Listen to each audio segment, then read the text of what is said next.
I don't want no oil, a spoil in my shoreline. I like fish much better than crud.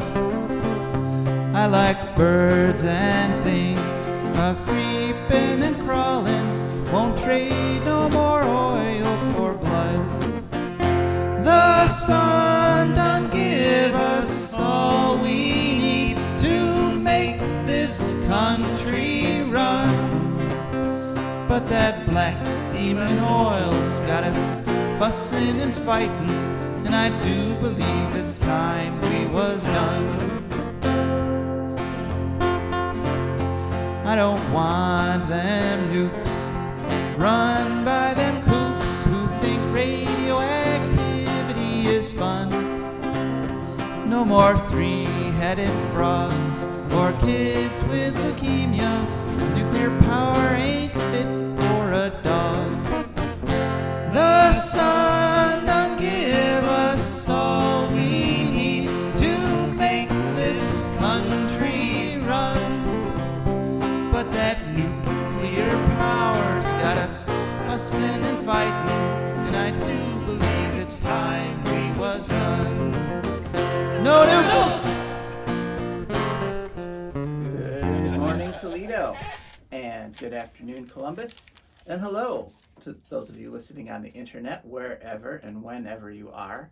My name is Joe DeMare, and I'm here with my wonderful co-host, Rebecca Wood. Yes, and together Rebecca and I are going to bring you an incredible hour of radio called For a Green Future. For a Green Future is a show where we talk about ecology and the environment, and we talk about it in the way that it affects you, your wealth, your health, your happiness, the wealth and health and happiness of your friends and your family, and the bugs and the birds and the bees and the fish swimming in the stream near you, and all the animals and plants and critters of various sorts that live all together on this big, wonderful ball called planet Earth. And a couple interesting things about this week's show. One is we're actually going to video the show, which is unusual. Those of you who watch the show on the YouTube know that usually I have those boring little still shots of Rebecca and myself that I swap in and out during the recording, and so you can tell who's talking, but that's kind of tedious.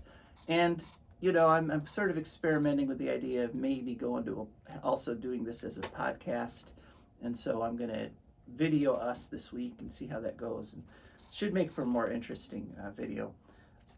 But what we're going to do is we're just going to chat for a little bit, and you can join the conversation at any time at 877-909-1007.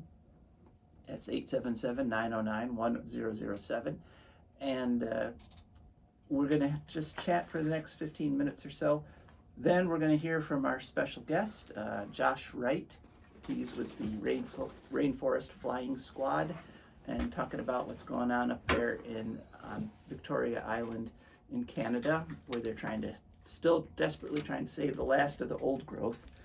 Then we'll hear from our advertisers and patrons. And Rebecca, what will you be talking about this week? Disability in the environment in terms of both activism and the impact on the disabled community of environmental problems. Okay, that sounds very interesting. So yeah, call in if you got something to say about that. Yeah. Looking for some other disabled people to call.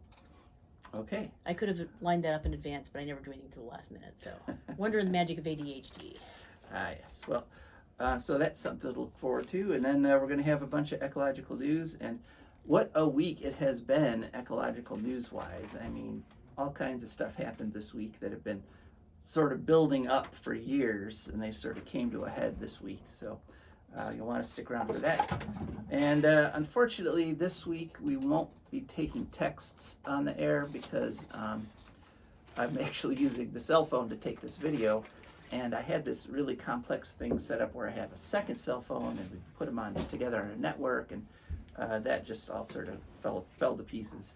But like I say, you can call in at any time at 877-909-1007.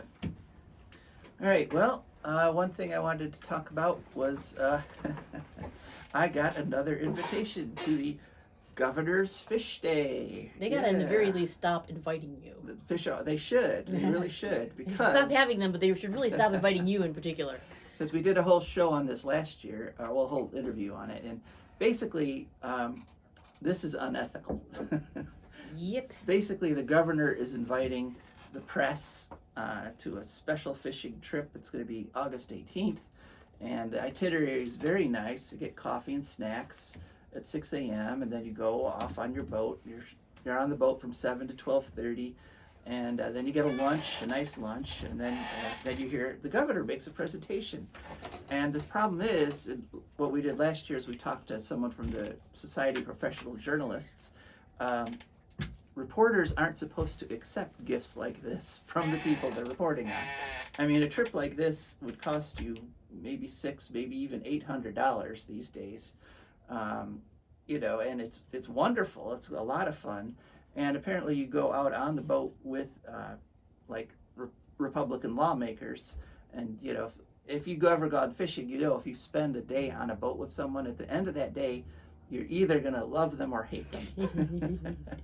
Yeah, there's no halfway. And so, you know, and politicians are very good at making you love them. It's one of the things you need to be able to do if you want to be a successful politician. So this is the kind of thing that can't help but influence you if you're a reporter a little bit. I mean, if you're reporting on some decision somebody's making, and you know that somebody you went out fishing with, and you helped to pull in that big walleye that was almost going to fall off the hook, and you know, it's just not good.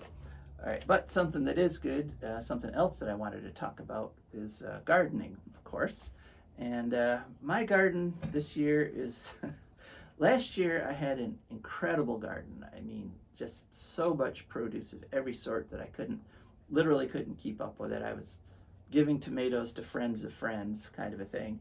And you know, food.bombs will always take them. Okay, well, I'll keep that in mind, but that might not be a problem really this year. Really are in danger of dying under a landslide of tomatoes or something. Right. Well, unfortunately, this year my hardest thing in gardening is weeding, because I'm so aware that all the weeds that I'm pulling up are actually more nutritious than the food I'm growing.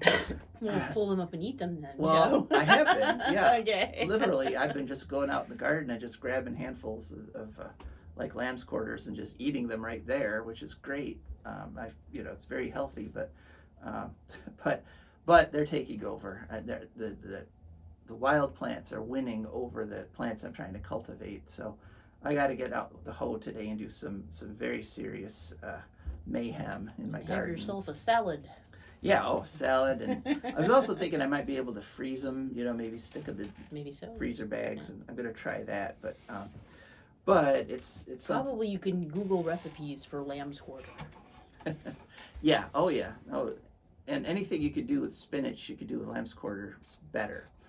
I really like, you know, it's really great to be able to waste less food, because nowadays you can just, you know, Google whatever ingredients you have, and usually they'll whatever 2-3 items you have, there'll be something incorporating those. Yeah, no, it's nice. Sometimes they don't, you know, use as much of one of the ingredients as you need to use up. Is the only thing. It's just like a spoonful. Well, I still have 5 bags, you know. Mm-hmm. Yeah, and something else with the gardening, though, is that, you know, that's the main part of the garden where you're supposed to plant different things every year. But last year, before she passed away, my wife planted a bunch of perennials in another section over by the garage, and those are doing great. I have a huge patch of oregano now that, you know, more oregano, again, that I'm going to be able to eat. So if you need fresh oregano, we could use it. I'll give you some.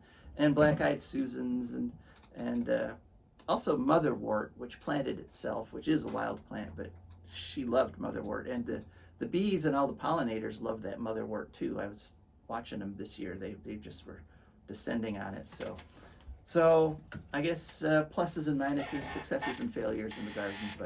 But you know, a day you spend gardening is better than most days, I think. So, all right, but they're having some not so good days up there in Canada on Victoria Island. We reported on this pretty extensively last year, and I wanted to do an update on it, so I contacted Joshua Wright, and we have an interview with him ready to go.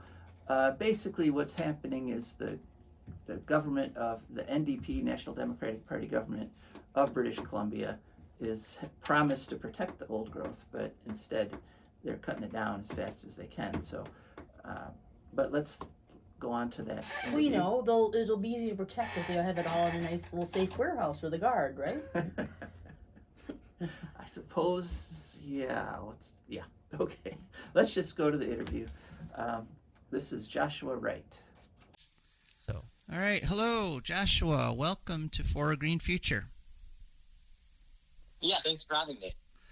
Yep. And for those that aren't familiar with our show from last year, because we've actually got a fair number of new listeners now that weren't listening just a year ago. We have been following the situation up there in Canada, where they are trying to protect some of the last and best old growth, literally in North America. And so, Joshua, could you kind of just give us a little background on what's been going on up there? Yeah, so in 2020, forest defenders set up a blockade to prevent the logging of one of the last intact old-growth valleys on southern Vancouver Island, and that really sparked a mass movement that's led to now approaching 1,200 arrests and basically a reckoning for old-growth forests. And it's created a real push for the NDP government that has been in power this past 5 years to actually do something about protecting old-growth forests. And it has also led to one of the biggest crackdowns by RCMP on peaceful protesters in a good while. In 2021, the Fairy Creek blockade saw a massive amount of enforcement, and over 1,000 people were arrested. Now here we are in 2022. The logging's continuing. Nothing has substantively changed, and we're continuing to do what we can to try to bring this issue into the spotlight and then try to actually get real change on this. But what we've seen in the past couple of years is largely obfuscation from the NDP government and empty promises, and we haven't actually seen trees, the cutting of trees stop. So at this point, there's a group called Save Old Growth that is taking the action to the cities. They've been blocking roads for the past 6 months or so and doing urban actions, trying to basically shut down city centers and to get politicians to respond. And just recently, there was a new blockade that popped up in the Fairy Creek area. It was called Saucon Camp. And that didn't last more than a couple of weeks before the RCMP rolled in and completely destroyed everything. I, in fact, was driving to visit that area, and we rolled up to where Saucon Camp was, and we actually arrived there a couple hours after the RCMP had completely destroyed the encampment. And there was a big pile of basically all of the donated supplies and all of the the structures just in a big burn pile, and the road had been cleared to get to at the cut block. So we're seeing an unaccountable RCMP just clear the way for industry, and resistance is continuing, but the crackdown is getting more and more intense, and in the meantime our forests are falling and they have very little time left. Yeah, so just to be clear, the government, the NDP, National Democratic Party government, claims that about 80% of the old growth is now quote unquote deferred or otherwise somehow protected, or I read they said, oh well, it's uneconomical, because it's on too steep of a slope or something like that. But you're saying that what's actually happening on the ground does not match what they're saying. Yeah, so in response to the biggest civil disobedience movement in Canadian history, the government came out and said, okay, we hear your concerns. They still don't acknowledge the premise that we need to save all of our forests, but they say, okay, yes, we are going to issue a deferral on 2 million acres, but they don't actually issue a deferral. Their idea is, instead of actually protecting these areas, they will defer the logging for 2 years in order to basically kick the ball down the road and task some other administration with coming up for the funds needed to preserve these forests. But they didn't even go that far. Essentially what they did was they said, if the First Nations whose territory these forests are on ask us to, then we will defer these 2 million acres. And that, they punt the issue to the band councils that are largely in the pockets of logging companies and of the government. They don't actually represent, the hereditary leadership of these First Nations. They are simply the governance of the reservations, not the traditional stewards of the territory. And in many cases, those band councils get a lot of revenue from logging. So what we've seen is, faced with no other options, like no conservation financing, no tangible other options, the band councils have basically done the only thing that's feasible for them and said that the logging can continue. In some cases, we've seen some areas deferred. We've seen some forests get saved. But mostly what we're seeing is areas that were identified as some of the highest value old growth forests in this deferral, that were identified for deferral, that were identified as some of the best habitat remaining. We're seeing those areas get cut down on a daily basis. I was just in an area that should have been deferred I was in two areas that should have been deferred by the NDP's announcement, and I was walking among stumps they're 9 feet thick, and it takes 10,000 years for these trees to grow. Over these forests to grow over the course of time. Individual trees are up to about 2,000 years old, and it takes days for them to get cut down. And the NDP's not even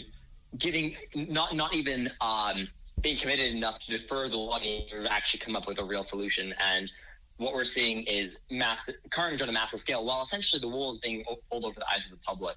And the NDP are saying, "Oh, look, we protected Fairy Creek, we protected all these areas," and in reality, they're just enabling the destruction of most of the ecosystems. And the areas that they do have deferred are simply not going to be logged today, but they will be logged next year. So we're not making very much progress, unfortunately, and we're going to need continued mobilization in order to actually, get some real policy that will actually help. Right. Now, when you talk about 1,200 people arrested so far, I mean, you had amazing levels of mobilization in 2020 and 2021, and in that pretty much people from every walk of life came out to the forests to try to stop the logging.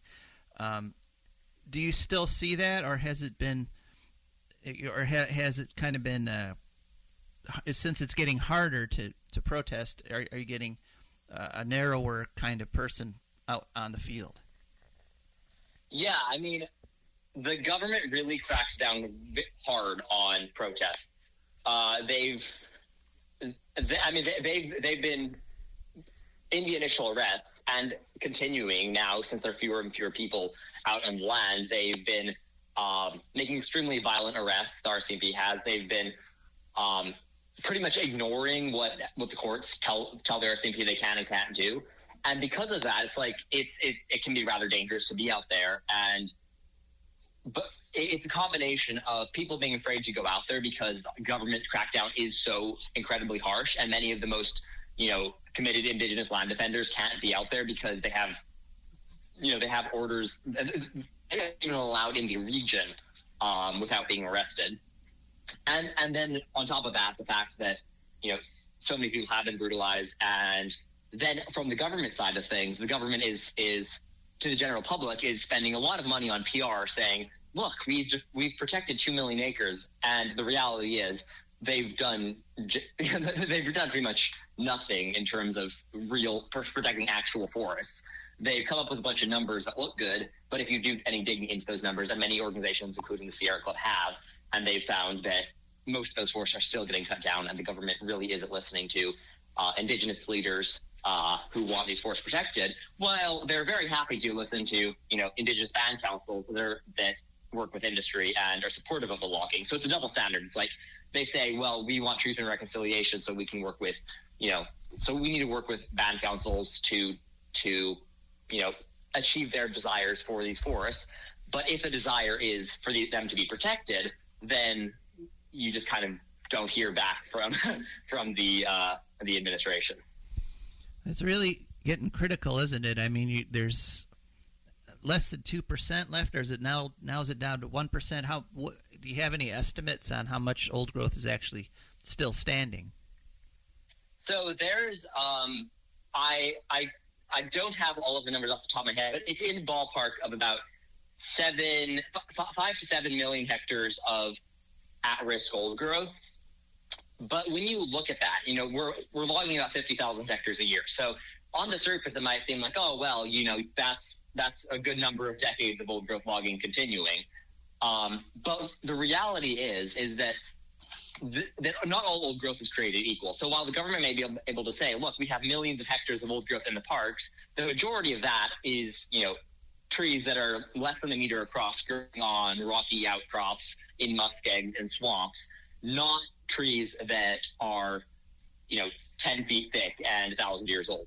So routinely what you'll see is when you go into these areas, you can look at a map and say, oh, look, there's about 20% old growth left or something like that. And then you go into these areas and you start looking at these stands of timber. Most of them that are protected are not good habitat.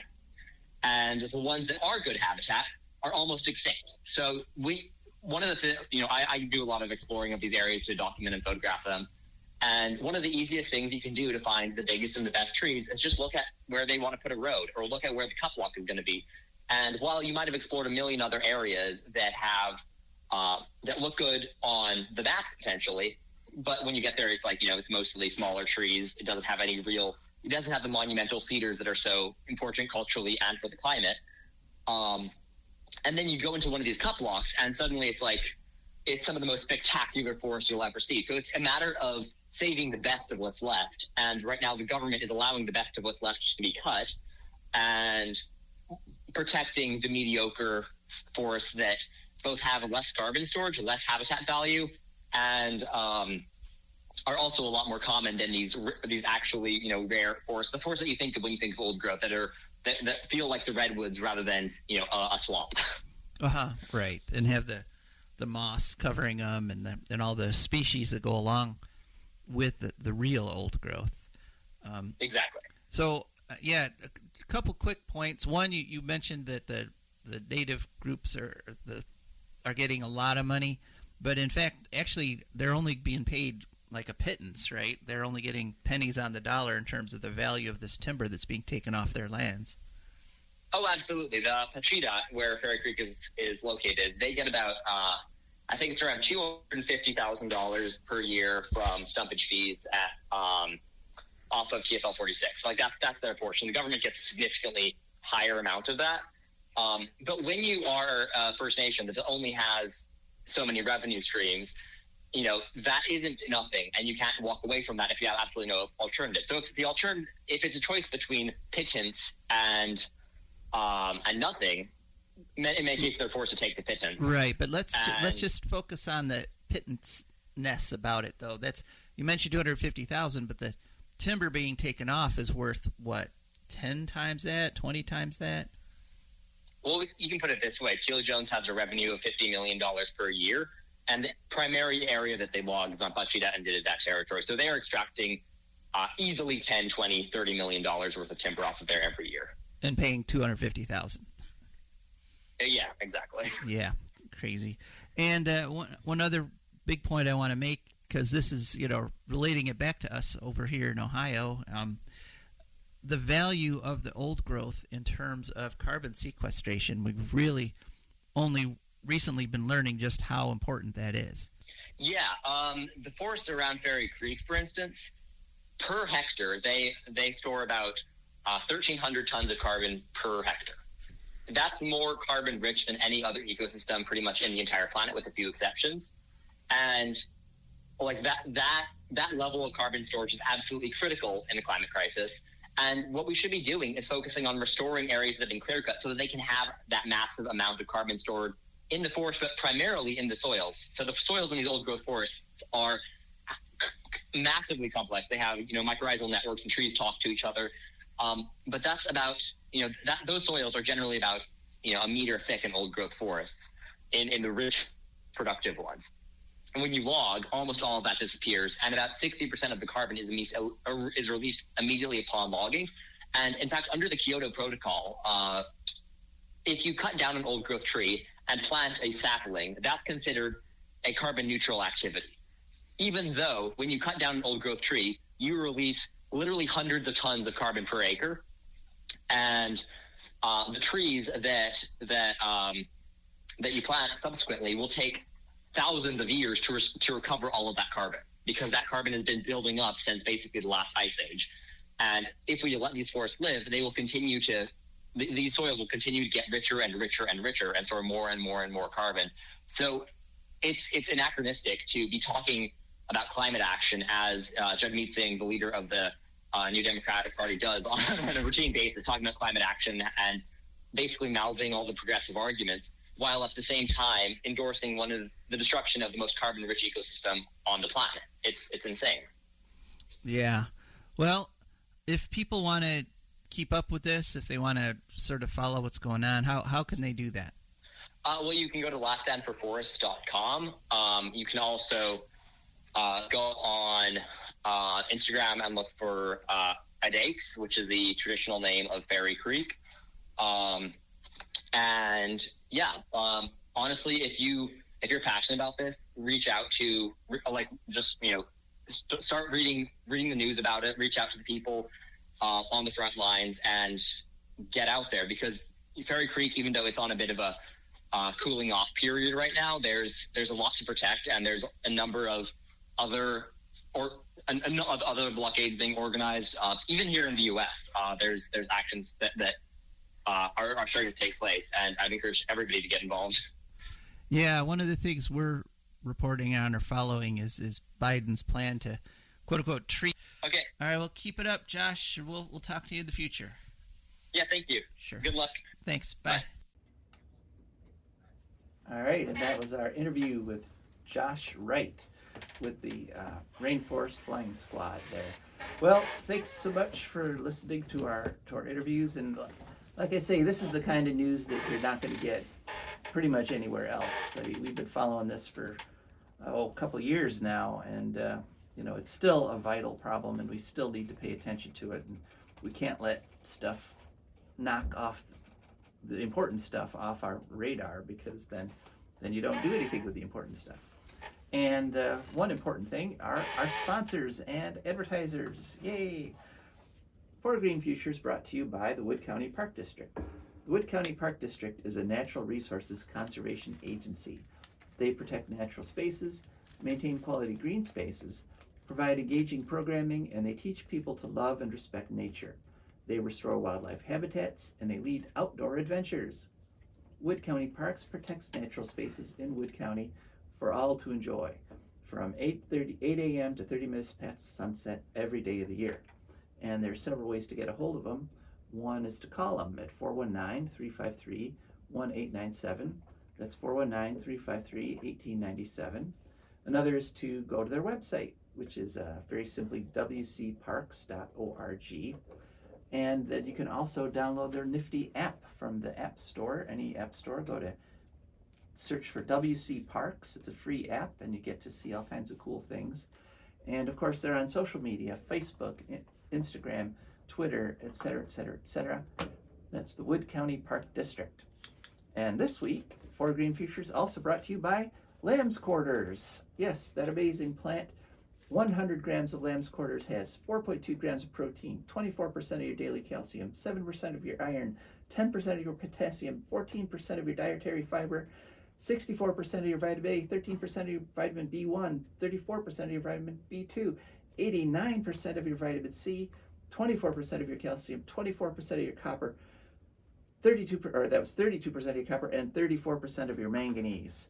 Virtual superfood. Exactly, it is a superfood, and so, eat some lamb's quarters, it's good for you. Okay, and For Green Futures also brought to you by our wonderful, wonderful patrons. And these are people who've gone to patreon.com, that's Patreon, and they searched for Green Future. Up popped our Patreon page. They went and looked at the different levels of membership. They picked a level that matched their budget, so you don't have to suffer to support a Green Future.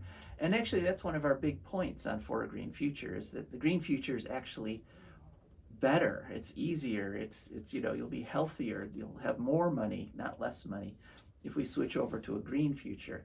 And the people who understand that know that you've got to invest a little bit today to get to that better tomorrow. And they've picked a monthly level membership that matched their budget.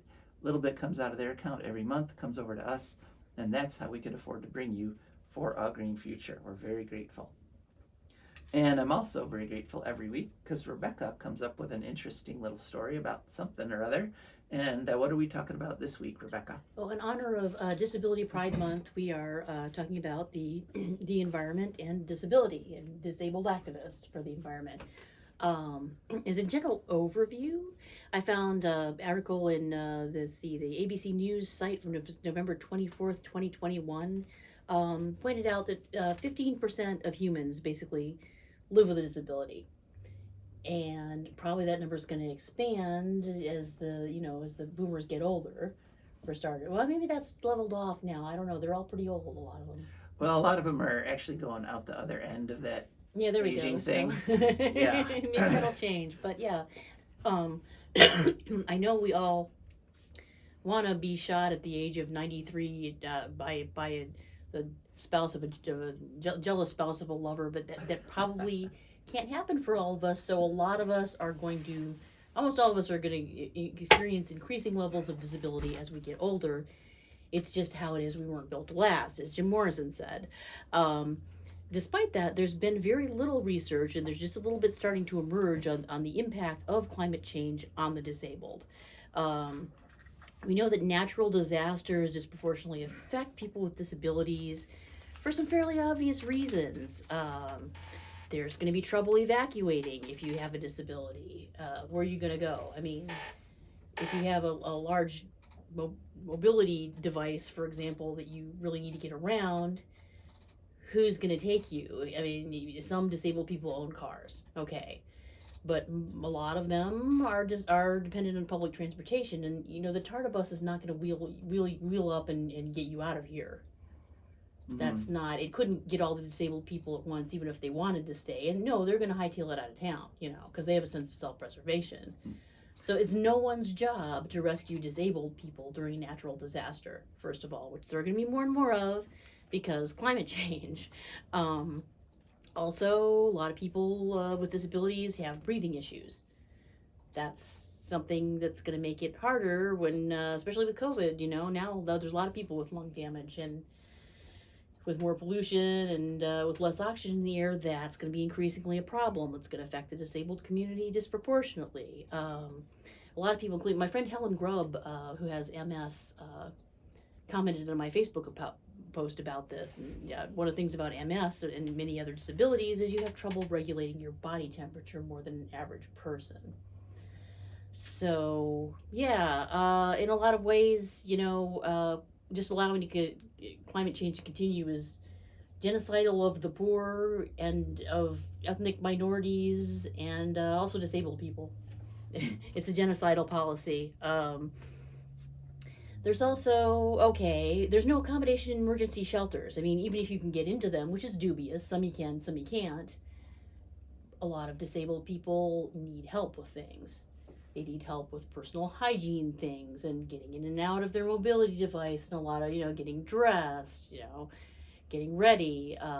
And there's not going to be anybody to do that because their aides are all going to evacuate separately. You come and help them every day. So, I don't know, they can go to a nursing home, but, what's going to happen if there's like a mass disaster and a lot of disabled people, even supposing they make it out, where are they going to go after that?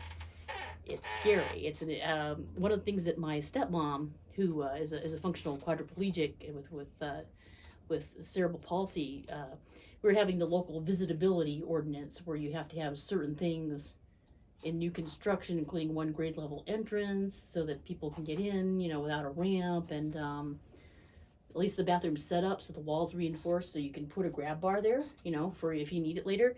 And one of the things she pointed out is that right now, most homes in Toledo could not accommodate any refugees from Katrina, which had just happened then when that was being talked about. So, yeah, there's also, poverty. Disability can lead to poverty. A lot of disabled people have jobs, and are doing just fine for themselves. But if you are actually living on disability, which is, like less than $900 a month in a lot of cases, how are you going to get out? I mean, you better have friends, you better have friends who remember you in time, or you're just going to be stuck trying to shelter in place, basically.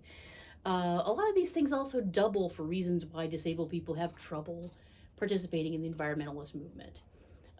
Speaking personally, I would do a lot more activism if I could get to things, but especially in Toledo, that's very difficult. When you and I even if you can drive a car, if you are living on $900 a month, because of your disability, you can't afford one. So you're stuck with a transit system, which, you might be I've had Tarta leave me because the last bus just did not come, and I was at the stop in time in January at 9 o'clock at night to 2 hour walk from where I live. Oh man. Yeah, I'm glad somebody answered the phone that time, or we might not be talking. But yeah, so there's that. There's also people with chronic pain. It's harder to manage your pain from away from home, so that can be a problem. Also, a lot of disabled people, especially the older generation, like the disabled boomers who all sort of know each other because they grew up in the segregated school system before mainstreaming, and they were the first generation to pioneer independent living and get out of their parents' house or the nursing home or whatever. Some of them just feel like they are so endangered by ableism and by lack of health care, lack of threats to the government programs, lack of accessibility, that they really they can't work on any other issues because this is really directly right now trying to kill them. And a lot of people who are progressive on a lot of issues kind of don't get around to that one. So that's the thing. Apparently the pandemic has actually kind of helped, it's helped many disabled people, both in terms of doing activism and in terms of getting jobs, because it's created work from home jobs and meetings via Zoom. So it's easier in a lot of ways now. There's an issue with lack of visibility. Why does that matter? Okay, I'm going to give you an example here from my own experience.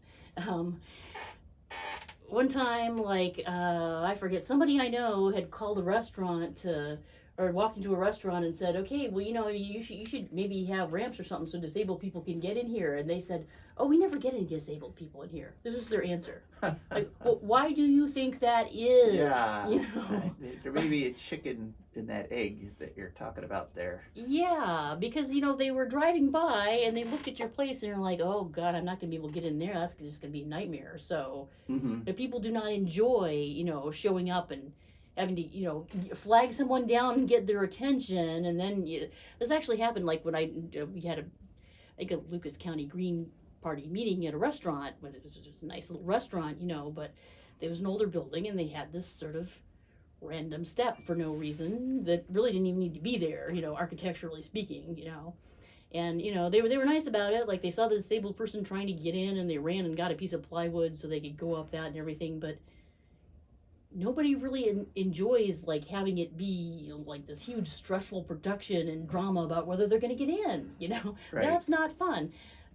I think that kind of relates to visibility. If those people were not aware, they were like, oh, I don't see disabled people trying to get in here. So, they hadn't made any accommodations because of that. So the whole thing, you don't have accommodations, so people don't want to go out in public, and then you don't see them, so you don't think there's a problem, So, yeah, a kind of an outrageous example of inaccessibility is the most recent, was it the UN Climate Change Conference, 26, I think it was. Yeah, the Israeli energy minister who uses a mobility aid could not get in. Oh, huh. They had, here in general, it was kind of a nightmare. You had to walk a long way from the parking to the place, and the entrance is this way. Well, I can't use that entrance. Well, okay, just go around here and under here and over here.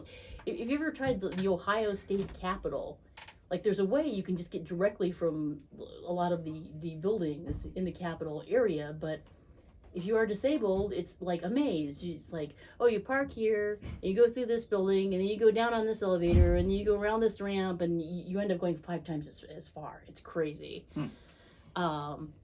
but yeah, people are powering through that and doing environmental activism anyway. And I found another article from Action for Climate Emergency, their website, from 8/26/2020 about young disability activists. Found 6 of them. That's probably just a start. There's lots of others, but there's Z Froma, who works with One Up Action, the People's Power Movement, and works on issues of climate, disability, and queer justice.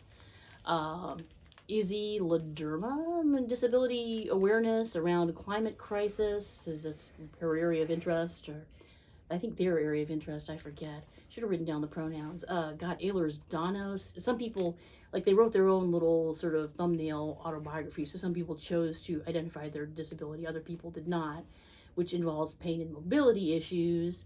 And their work focuses on how disability justice intersects with climate justice and sex education. And just kind of important to the disability community, because disabled people sometimes, need alternate ways to have sex. That's that. Okay. And there's a cultural thing that, well, only conventional sex matters. And yeah, they have to have more creativity. That's all I'm saying. Yeah, so Izzy Latterman believes in centering the voices of those most affected, which is usually a good idea, which involves, we really value the activists that are so articulate and have so much practice that they can just reel everything off in their sleep, that they've worked on it for decades.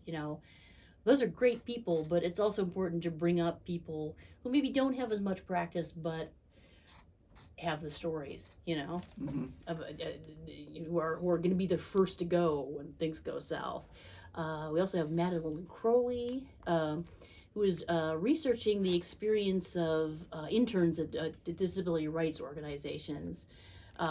She mentions things like the straw ban. Like, nobody talked to the disability community about this. It was just, you can't have straws, and a lot of disabled people really need straws to drink.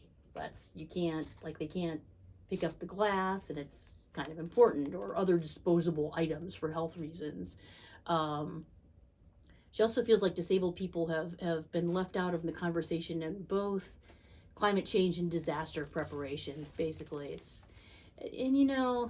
I know, like, they're not even making much of an effort to get poor people out in general, or anybody out. It's just kind of, if you have a car, get in one and leave. That's the plan. There's nothing for people who don't have cars. And especially not if you not only don't have a car, but you have a vehicle that can't go in a regular car. You have a mobility device that can't go in a regular vehicle. Right. There's Samantha Hurley, who's legally blind. She works with Access with the Polls, has a YouTube channel. It also works with a group called 0 Hour, which uses music and songwriting to influence pop culture to encourage a culture shift about climate justice, which sounds useful and also fun. Eleanor Dolan works with Minnesota Youth Climate Strike. They're a queer disabled youth organizer. Use they pronouns. This one definitely. Okay, I did write it down. All those others were probably using he, she pronouns, as far as I can remember. But yeah, and they're interested in the intersection of social justice and climate organizing, and also mutual aid projects, which makes me think of what Liat Ben Moshe, who lived here, was part of the activism scene in Toledo for a while.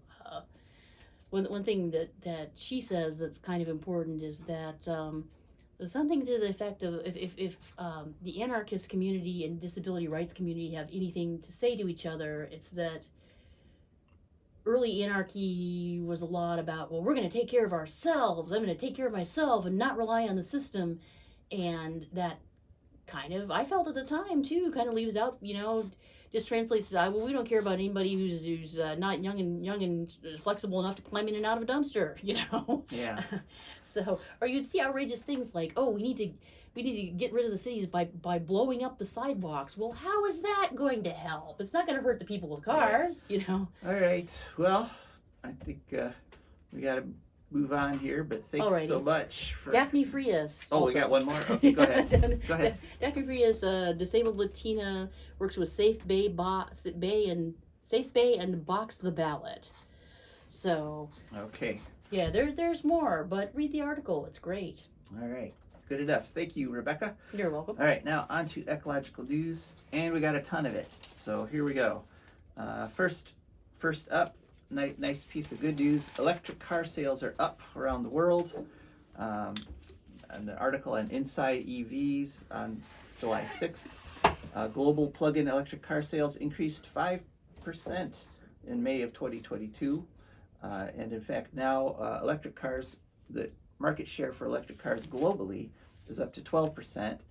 Most of that is all electric, full EVs, that's 8.6 of the 12, and the rest are plug-in hybrids like my Wonder Van, that's 3.4%. That means there were about 700,000 electric cars of either plug-in or full electric sold in the month of May, which is an increase of 55% from May before. So people are starting to make the switch, but the problem, of course, is that the fact that we've gone up to 12% means that still 88% are being sold of the regular old nasty, dirty internal combustion engines, which we cannot continue doing. The biggest the biggest electric car manufacturers in the world, the U.S. is there's three. The first is Wulong Hongguang, and they have the best electric car in the world. It's called the Mini EV. BYD, which I guess stands for Build Your Dreams, which is also a Chinese company. They have an electric car called the Song. And then the third is the Tesla Model Y. As for other electric cars that you could actually go out and buy, the next dearest one is the Kia EV6. That was the number 16 model. And the Ford Mustang Mach-E, which is an electric pickup truck, just barely made the top 20. It's number 19. And so that is an electric car you can buy right now. Just go out and get yourself an electric pickup truck, and it has all the advantages of a pickup truck, plus no exhaust, so that's great. Next story. As I said, we got to race right along here. We've only got a few minutes left of the show, 10 minutes exactly. France has nationalized EDF, and EDF is the corporation that owns all of France's nuclear fleet. And the problem is that EDF has been failing spectacularly in the last couple years here. Over half France's nuclear fleet is shut down right now because they've got corroded piping and they're about to explode, so they shut them down. That's a good reason.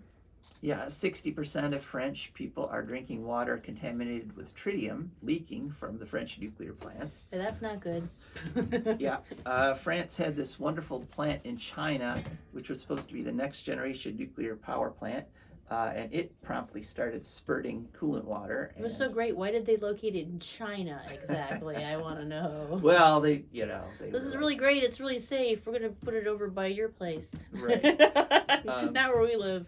And France, the next nuclear power plant in France, the Flamanville nuclear power plant, is now 10 years overdue, and it went from an estimated $3.3 billion in cost. Right now, it's $12.7 billion and counting. And so France, the country France, owned most of EDF already. They had an 84% share. But what's happened is, with all these failures, EDF's debt has so many multiples of its income that there's literally no economical way it can continue.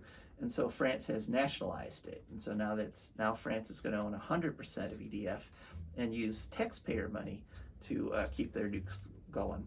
Which, I'm sorry, Rebecca, this is why I am not a socialist. Because bad decisions can get made by all kinds of different governments. It's true. Yeah, but nobody does stupid like a government, I gotta say.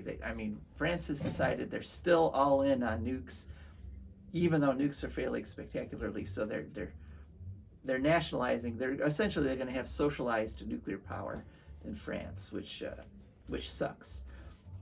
And then something else that France has done that also sucks is they forced the European Union. We've reported on this debate for about 2 years now. There's been this huge controversy over what's called the EU taxonomy, and which is essentially what are you going to define as green energy? And thanks to France, they finally voted on it this past week after years of debate. Nuclear power is now considered green in Okay, Europe. just because something makes you glow green does not actually make green energy. Right, and That's and, different. Different kind of green, not good green. they also included natural gas as green energy. And this is, of course, patently absurd. Natural gas is a greenhouse gas, and how can you be combating greenhouse gas by putting more greenhouse gases in the atmosphere? Let's see, Putin reportedly did a little dance when he heard about this because Russia is, the world's biggest supplier of nuclear fuel and Europe's biggest supplier of natural gas, so they're very happy. Ukraine came out immediately condemning this, saying it's going to hurt them and hurt the whole world. Also, interestingly, a lot of banks and investors are not happy because they literally want to invest in a green future, and so now they're afraid their investments are going to get channeled off into nukes and natural gas the way so many investments have for the past 50 years. And so it's not a good situation there. And in fact, there was a German bank called Raiffeisen Bank International, or RBI, and they said, based on current scientific evidence, RBI, as a responsible banker, opposes the inclusion of nuclear power into the green EU taxonomy. So there you go, voice of reason. And another little interesting thing is that on my computer I have a search engine called Quant, because it's actually the French government search engine. And I searched for this on there, and I couldn't find any stories. I had to go to Google to search for it, because France, even though they're horribly pro-nuclear, they're actually a little bit embarrassed about it. So. All right, counter that with some good news. RenewEconomy.com. Darn those lingering shreds of human decency. They just make you unhappy. Yeah, they're so inconvenient. Renewables supplied nearly half of German power demand in the first half of 2022. So that's 6% higher in terms of percentage than it was in 2021. And most of that increase, 49% of that increase, is because they've built more wind turbines and solar. So 49 is for wind turbines and solars. Germany, in the first 6 months of this year, used about 300 billion kilowatt hours. About 140 billion of that came from wind and solar, so they're doing good. And so that, again, just demonstrates if you commit, if you make a plan, wind and solar can do the whole job. You don't need nukes, you don't need gas.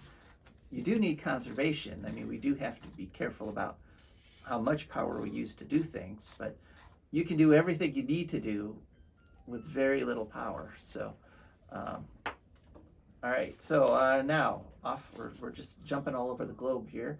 Now off to South Africa, where some more good news. South Africa has reiterated, the Prime Minister has come out and said, nuclear is off the table. So joining Australia in that, because nukes are just too expensive and they're too slow. And like the German banker said, current scientific evidence shows that this is literally the worst way to try to combat. Been lemons from the beginning, not getting better. Yeah, so some nice news from South Africa. Racing right along here. Now, this story, I've kind of pieced this story together from a lot of different sources, but we talked last week about the bird flu and how that has been killing thousands of birds on Lake Erie Islands. Well, it's really, bird flu is rampant all over the continent, and in fact, what's happened is over in Maine, they've got birds, because there's a lot of, the birds that nest together in masses and groups are the most susceptible because they can communicate the virus between each other much more easily. And so you got a lot of birds like that on the Atlantic coast. And so there's a lot of birds dying, but the aspect of the story that I wanted to talk about today is that it has begun jumping from the birds into other animals. Uh-oh. Yeah. In fact, Michigan Department of Natural Resources reports that they found a family of foxes, a den with some kits and the mother, and they all had bird flu. And now it turns out on the coast of Maine, seals are starting to come down with bird flu. And so this could be the start of a really big, this bird flu could be the natural world's COVID. We're on the edge of something. In Colorado who's like an exotic bird rehabber. Right, you talked about her last week. Yeah, she's terrified that like bird flu is going to get into her rehab, her sanctuary. Yeah, it's a valid fear. All right, and then the final story that I wanted to get to, and we got about a minute to get to it. A couple years back, we interviewed a woman named Molly, and her native name is Slado, and she's been protesting the Trans Mountain Pipeline up there in Canada. And a whole bunch of people got arrested for being in a shack that was on native land. And the Mounties came in and arrested them for sitting there. And recently, this past week, the Canadian courts dismissed the charges against a bunch of them. Good. But they kept the charges against Molly. And essentially basically they took the hardest core people and they're planning to send them to prison. So we're going to stay with that story. But in the meantime, thanks so much for listening. I hear the music. We're at the end of the show. This is Joe DeMare. And Rebecca Wood. And we are signing off. Undone, give us all we need to make this country run. But that black demon oil's got us fussing and fighting, and I do believe it's time we was done. I don't want them nukes run by them kooks who think radioactivity is fun. No more three-headed frogs or kids with leukemia. Nuclear power ain't